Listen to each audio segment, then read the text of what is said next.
Ladies and gentlemen, the governor of Michigan is one greedy nerd, and he's one weak geek, and we're not going to take it anymore. He wasn't satisfied with outsourcing thousands of jobs to low-wage China when he was on the board of Gateway Computer. He wants to turn Michigan into the same low-wage environment that we see in China, so that big corporations and fat cat CEOs don't have to go to the inconvenience of shipping products back and forth to China. They can do it right here in the state of Michigan and use our own workers who are going to be paid peanuts as a result of this short-sighted legislation. And this lands squarely on the governor. It lands squarely on Speaker Bolger, and Majority Leader Richardville. They are doing this in the most cowardly possible ways, and it's unacceptable. I'd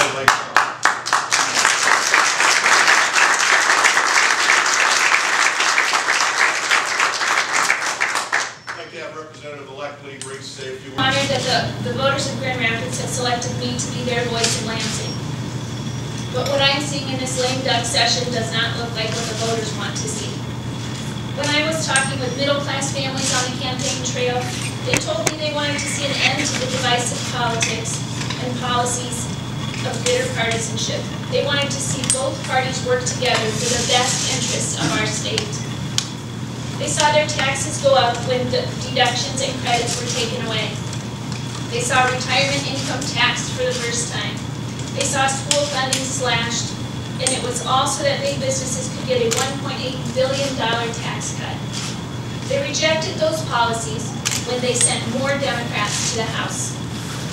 Instead of listening to the voters, the Republicans have continued to push divisive legislation like right to work. And they've done it without letting any of those middle-class voices be heard. Still, today they have the opportunity to do the right thing.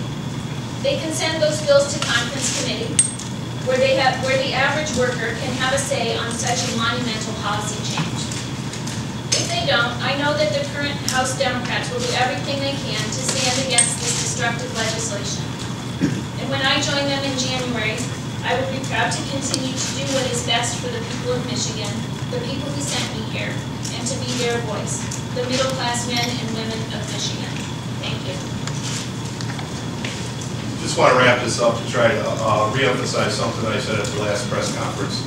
You know, this last election, it was clear in this last election, the people in this country and the people in this state are starving for cooperation. They expect that at the national level when it comes to the fiscal cliff and negotiations that are taking place there. They expect it here. And that is the least of what we've gotten all year long, and worse this time in lame duck.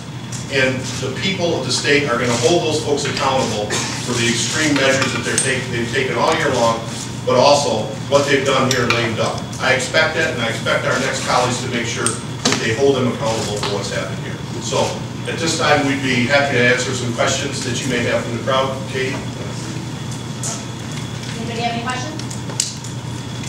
Procedurally, how is a conference committee going to stop this train from moving down the tracks? Well, as you know, at least the conference committee, I don't know that it'll end up stopping it from happening, but it does give us an opportunity to have a conference committee where both sides meet, they discuss the issue specifically in conference committee, and they issue a report, which is made in front of a conference committee in a public hearing. It's the least that we can get right now, because there hasn't been an opportunity to have a public hearing. And we talked in the last press conference a number of times over the last week or so about statistics about what right to work means and what it has meant all over the country, only because we've not been given the opportunity to actually state those statistics and what they mean in a committee process. It's a shame that we have to, at a press conference, do the work that's done generally at a committee hearing. It's an absolute shame. But we're looking for that, at least in a conference committee. It gives us an opportunity to have the people of the state have their voice heard. And that's the only thing that we have left, other than maybe people coming to the realization that what's going on is bad for the state. Those folks that are making those commitments to do right to work, which is bad. That's the only option that we have when it comes to conference. And I would just add that, you know, we're under no illusions that we're likely to stop this thing. But the least that the people of Michigan deserve is some semblance of a deliberative process. You know, the governor came out last Tuesday night and said that he wanted to put this on the table for thoughtful discussion. That's his word, not mine. And less than 48 hours later, it's being shoved through the House They have to suspend the rules to avoid a committee hearing and to avoid any public input. And we're simply saying, hey, what's the rush here, guys? Why don't we take our time and have this supposed thoughtful discussion that the governor claims to want? It's yet another one of the governor's deception tactics and lies when he's out there saying that he wants thoughtful process on that. All evidence is directly to the contrary, and we're committed to doing everything we can to slow this process down so that people can learn the facts about this and that people can have some semblance of deliberative discussion and debate. Any other questions? Anyone comment on legal options? Are you seeing any problems with the bills that were substituted, the process, or the amount of the appropriation? Do you see any? Are you planning on seeing any legal options? I think that the folks, when this thing goes through, will certainly be evaluating every option that they have, whether that's labor or us as House Dems too. And, you know, obviously, there probably will be some challenges in court. This may take quite some time to get through, but the specific options that we have in front of us are not currently there in front of us yet, but we will be working very hard to make sure that there are things that we can do to try to stop this. Yeah? So how is Dems planning to continue the practice of just voting no on everything, or? Yes, yes. This is, our votes on the floor is a protest against not only right to work, but a lame duck session that's destructive for families in the state. I mean, we need to throw away a lame duck session, especially when you have one that has complete control of one party. Because things happen that should not happen. They happen quick, like we're seeing in right to work. Without a deliberative process there, amendments are taking place, subs are on the floor. Most of us, even on the Republican side, don't even know what the hell is in the sub. We had to ask one of their committee chairs to give us a brief explanation about the Blue Cross bills, and he had to refer to the bill itself because he didn't even know what was in it when it was subbed out. That is not good policy. That is not how you were elected to govern for the state of Michigan or any local community anywhere. And what happens when you do that is that you destroy the political process that people in the state expect that be part of. And we no longer have that. So in our case, it is about sticking together. It is about saying that none of this stuff should be happening. Right to work and the stuff that's on top of it. So we hope to continue that process, and we'll be discussing every option we can have to be relevant when it comes to the rest of the couple of days that we have here. Mr. Leader, does that mean that you would vote no on the Illich project for Detroit? Yes, that's what it means. I will vote no on the Illich project. And will you ask the caucus to do the same? The caucus has discussed that, and they will vote no on the Illich project. Is that responsible, sir? I think it's responsible.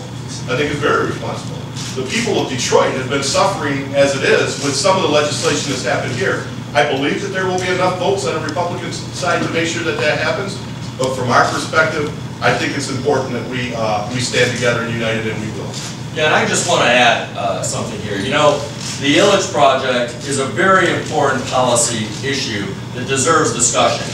It's a big deal when people are asked to devote taxpayer money to a private development, which is what this is about. And for them to try to rush this through in lame duck is every bit as unacceptable as any of the other policy initiatives that they're trying to rush through lame duck. And we've got to take a stand and say, look, we need a deliberative process, and the way they're trying to rush through a number of these policies is just plain wrong. Well, do you philosophically avoid or oppose tax credits for Mr. Illich? I philosophically oppose rushing through policies in lame duck without a deliberative discussion and debate. That's what this is about, and that's what our no votes are about. That's exactly right. Can somebody comment on the security of the Capitol and what position you'll take if there's an attempt to restrict, I would say, they say that the building is at capacity with 2,000 people or something like that? Well, I've had an opportunity to speak with the state police this morning to relay our concerns about what happened last time. I've been assured that they are not going to lock the doors unless there is a reason to lock the doors. We're asking those folks that will be here, and we expect thousands of people to be here on the lawn and in this Capitol, to be respectful of the process. And I expect that the state police and those folks who are here will make sure that they do everything that they can to keep people calm. And but there will be a lot of emotion here tomorrow. There's been a lot of emotion here over the last 2 years in different pieces of legislation, from the pension tax to other things that have happened to hurt labor. So expect that here, but I expect it will be peaceful, and I expect it will be respectful to the institution. And I want to put a little bit of a finer point on that. You know, what we saw happen here last Thursday was really a travesty. The public was denied an opportunity to see the public's work done in the Capitol. And the vast, vast majority of folks who were here last Thursday were peaceful, they were law-abiding. The people have a right to know what their government is doing. And I met with the Director of Capitol Facilities this morning to gain a better understanding of what the game plan is tomorrow. And we're going to be monitoring very closely what occurs tomorrow, because the people have a right to know. We don't want to have to go back to court tomorrow to get another injunction, getting the state police and the facilities folks here to allow people their constitutional right to see what their government's doing supposedly on their behalf. And it's another example of the Republicans being scared to allow the public to see the sort of outrageous policies that they're pushing in our state capitol. I think we'll open it up for one-on-one if you guys need anything. Thanks so much for coming. Thanks.